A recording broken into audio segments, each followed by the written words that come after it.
নমস্কার বন্ধুরা, সবাই কেমন আছো? আশা করি সবাই ভালো আছো। আমিও খুব ভালো আছি।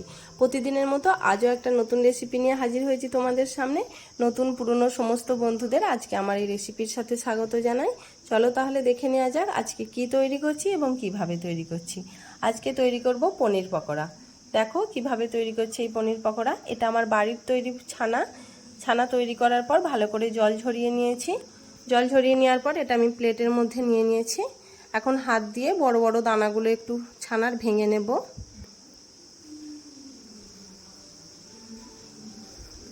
ভিডিওটা একদম স্কিপ না করে প্রথম থেকে শেষ পর্যন্ত দেখবার অনুরোধ রইল।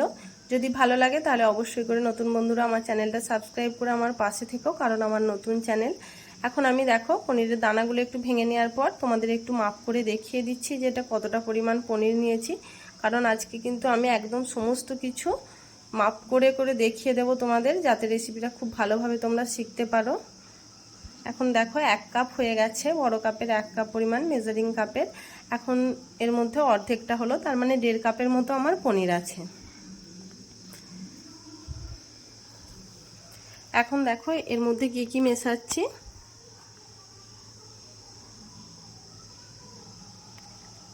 দিয়ে দিচ্ছি কুচি করে নেওয়া ধনে পাতা। খুব বেশি করে দেবার কোনো প্রয়োজন নেই। এখন দিচ্ছি এর মধ্যে আমের আচার দেব একটু। আচারের আমটা দেব না, শুধুমাত্র যে মাড়িটা বা গ্রেভিটা হয় সেই গ্রেভিটা আমি ছোট চামচের 1 চামচ দেব। আর দিচ্ছি একই চামচে মাপ করে করে দিচ্ছি সমস্ত কিছু। 1 চামচ দিলাম কাসুন্দি। এখন দেখো দিচ্ছি এর মধ্যে টমেটো সস, ম্যাগির যে হট অ্যান্ড সুইটস টমেটো সসটা হয় ওটা দিলাম 1 চামচ। এখন দেব 1 চামচ চিলি সস। সমস্ত কিছু কিন্তু একই চামচের মধ্যে আমি মাপ করে করে দেখাচ্ছি, যাতে করে তোমাদের রেসিপিটা বুঝতে খুব সুবিধা হয়। এখন দিয়ে দিলাম 1/2 চামচের মতো গোলমরিচ গুঁড়ো। আর দেব স্বাদ মতো অল্প করে ওই 1/2 চামচের মতোই একটু চাট মশলা। চাট মশলাটা অবশ্যই করে দেওয়ার চেষ্টা করবে, কারণ পকোড়া বা এই ধরনের জিনিস কিন্তু চাট মশলা দিলে এর স্বাদ পুরো দ্বিগুণ হয়ে যায়। এখন এই সমস্ত কিছুই দিলাম। এখন খুব ভালো করে হাত দিয়ে মেখে নেব পনিরের সাথে। খুব ভালো করে মাখতে হবে।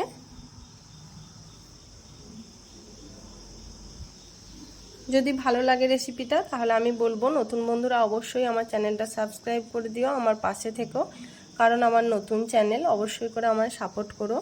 আর পুরনো বন্ধুদের জানাবো আমার অসংখ্য ভালোবাসা। যে যেখান থেকেই দেখছো সবার জন্য রইল আমার আন্তরিক অভিনন্দন এবং ভালোবাসা। ভালো লাগলে ভিডিওটা বন্ধুদের মাঝে শেয়ার করে দিও। আর দেখার শেষে কিন্তু অবশ্যই একটা লাইক করতে একদম ভুলবে না। কমেন্ট করে যেও ভালো লাগলে। খুব সুন্দরভাবে দেখছো মেখে নিয়েছি পনিরটা, একদম মিহি করে মেখে নিয়েছি। খুব বেশি মিহিও না, হালকা করে একটু মিহি করে মেখে নিয়েছি চটকে চটকে ভালো করে। এখন পনিরটা খুব ভালো করে মাখা হয়ে গেছে। এখন দেখো এটা একটু সাইড করে রেখে দিচ্ছি। প্লেটেরই এক সাইডটা পরিষ্কার করে নিচ্ছি। এখন এগুলো হাত দিয়ে অল্প করে, যেমন পরিমাণের তোমরা যেমন সাইজের আর কি তৈরি করবে পকোড়াগুলো, সেরকম পরিমাণ মতো হাতের মধ্যে একটু করে পনির নিয়ে ভালো করে হাতে করে একটু চেপে চেপে নিতে হবে হাত দিয়ে। তারপর অন্য হাতের তালুর মধ্যে ওই পনিরের বলটা রেখে অন্য হাত দিয়ে একটু চেপে দিয়ে এরকম চ্যাপটা চ্যাপটা করে তৈরি করতে হবে। আস্তে আস্তে করে দেখো আমি সমস্ত পনিরগুলো এরকমভাবে তৈরি করে নিচ্ছি। আমি সব কিছুই তোমাদের সাথে শেয়ার করব, তোমরা অবশ্যই করে দেখো, ঠিক করে বুঝতে পারবে। ভালো লাগলে কিন্তু অবশ্যই করে কমেন্ট করতে ভুলবে না। সাইডগুলো যদি দেখো এরকমভাবে ফেটে যাচ্ছে তাহলে আঙুল দিয়ে একটু ঠিকঠাক করে নিও। এরকমভাবেই সমস্ত পনিরের চ্যাপটা চ্যাপটা করে তৈরি করে নেব।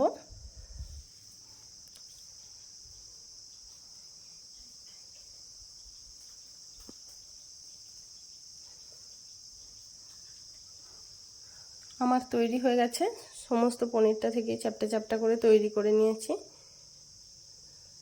দেখো এবারে কিভাবে ভাজবো এগুলো। কোনো রকম ব্রেড ক্রাম্বস বা কোনো কিছুর মধ্যে কিন্তু কোট করব না। একটু অন্যরকমভাবে এগুলো তৈরি করব, ভালো লাগবে। এখন দেখো একটা বাটির মধ্যে নিয়ে নিচ্ছি পরিমাণ মতো, এখানে নিয়েছি আমি ময়দা, আর দিয়ে দিচ্ছি সামান্য পরিমাণে একটু লবণ, আর দিচ্ছি অল্প একটু গোলমরিচ গুঁড়ো। এখন ভালো করে শুকনো উপকরণগুলো একটু হাত দিয়ে মেখে নিলাম। এখন জল দিয়ে অল্প অল্প করে জলটা দিতে হবে, যেমন বেগুনি বা এই সমস্ত তৈরি করার জন্য ব্যাটার তৈরি করা হয় ওরকমভাবে ব্যাটারটা তৈরি করতে হবে। খুব বেশি মোটাও না আবার খুব বেশি পাতলাও না, চপ টপ ভাজার জন্য যেরকমভাবে তৈরি করি ওরকমভাবে তৈরি করতে হবে। চামচটা দেখো উল্টে দেখাচ্ছি, চামচের গায়ে যেন ওরকম হালকা লেগে থাকে সেরকম ঘনত্বের তৈরি করবে। এখন কড়াইয়ের মধ্যে বসিয়ে দিচ্ছি সাদা তেল গরম হতে। যে কোনো ধরনের সাদা তেলেই কিন্তু এটা ভাজবে, সর্ষের তেলে মোটেও ভাজবে না, খেতে একদম ভালো লাগবে না। এখন ওই গোলার মধ্যে ডুবিয়ে নিচ্ছি, ডুবিয়ে নিয়ে পনিরগুলো ভেজে নেব।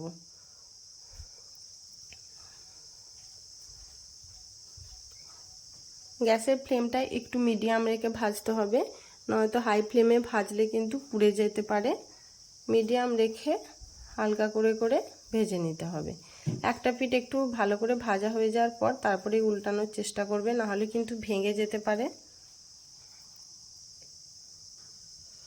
এখন একটু হালকা লালচে করে ভেজে নেব।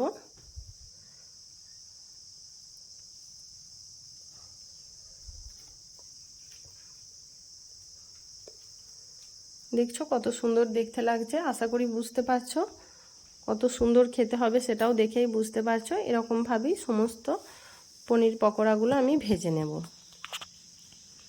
ভালো লাগলে কিন্তু অবশ্যই আমাকে কমেন্টে জানিও বন্ধুরা কেমন লাগলো, বা তোমরা কোথা থেকে দেখছো আমার ভিডিওটা অবশ্যই করে জানাতে ভুলবে না, কারণ তোমাদের কমেন্ট করতে কিন্তু আমার অনেক ভালো লাগে।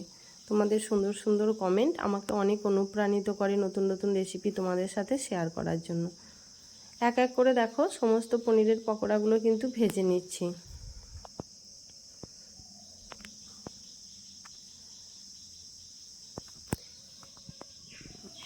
সন্ধ্যায় চায়ের সাথে বা যে কোনো কিছুর সাথে কিন্তু একটু সন্ধ্যার আড্ডায় চায়ের সাথেও খুব ভালো জমে যায় এই পনির পকোড়া। দেখবে যে কোনো অনুষ্ঠান বাড়িতে স্টার্টার হিসাবেও খুব ভালো যায় এই পনিরের রেসিপিটা। যদিও এরকমভাবে আমি কোনো অনুষ্ঠান বাড়িতে খাইনি, আজকে এটা আমি একটু নিজের মতন করে তৈরি করার চেষ্টা করেছি। খুব ভালো করে কিন্তু সমস্ত পকোড়াগুলো ভেজে নেবে। একটু হয়তো বড় হয়ে যাচ্ছে ভিডিওটা, কিন্তু কি বলো তো আমি কোথাও কেটে তোমাদের দেখাচ্ছি না, একদম প্রথম থেকে শেষ পর্যন্ত যেরকমভাবে আমি তৈরি করেছি তোমাদের সাথে দেখালাম। সমস্ত পকোড়াগুলো আমার ভাজা হয়ে গেছে। এখন দেখো এগুলো আমি সার্ভ করব, তার জন্য আমি একটা ট্রের মধ্যে নিয়ে নিয়েছি টমেটো সস। তোমরা যে কোনো ধরনের চাটনি বা সসের সাথে এটা খেতে পারো, খুব ভালো লাগবে। রেডি হয়ে গেছে আজকের আমাদের এই পনির পকোড়া। আরও একবার বলবো, ভালো লাগলে অবশ্যই আমার চ্যানেলটা সাবস্ক্রাইব করে দিও বন্ধুরা, পাশে থেকো। আজকের মতো এখানেই আসি, দেখা হচ্ছে পরের দিন আরও একটা নতুন রেসিপির সাথে। ততক্ষণ পর্যন্ত সবাই ভালো থাকবে, সুস্থ থাকবে, আর নিজের শরীরের খেয়াল রাখবে অবশ্যই করে। এরকম ভালো ভালো খাবার খাবে আর নিজেরাও ভালো থাকবে, পাশের সবাইকে ভালো রাখবে। আজকের মতো এখানেই আসি, দেখা হচ্ছে পরের দিন আরও একটা নতুন কোনো রেসিপির সাথে। বাই।